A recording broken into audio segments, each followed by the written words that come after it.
আমি আমেরিকায় বক্তব্য করেছি, লন্ডনে বক্তব্য করেছি, আমি তাদেরকে বলছি তোমরা আমাদেরকে সন্ত্রাসী বলো, আমাদের দেশে যাইয়া দেখো তোমাদের এখানে সমস্ত সুপার মার্কেট গুলি সব বন্ধ হয়ে যায় বেলা 4টায়, কোনো মার্কেট খোলা থাকে না। কেন খোলো না? তোমরা সিকিউরিটি দিতে পারবে না বলে খোলো না।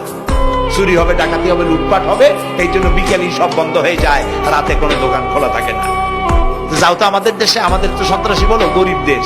আমাদের দেশের বাবুরহাটে, নরসিংদীর কাছে বাবুরহাট, যেটাকে এই দেশের ম্যানচেস্টার বলা হয়, সারা রাত কোটি কোটি শত কোটি টাকা কাপড় চোপড় বেচা কিনা হয়, পুলিশের গন্ধ খুঁজে পাওয়া যায় না, সারা রাত বেচা কিনা হয়।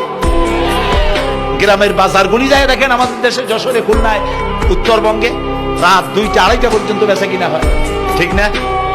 এই যে আমাদের দেশে আল্লাহর মেহেরবানি, এবার এই যে ঈদের সময় ঈদ আর পূজা একসাথে হইল, মুসলমান মেয়েরা হিন্দু মেয়েরা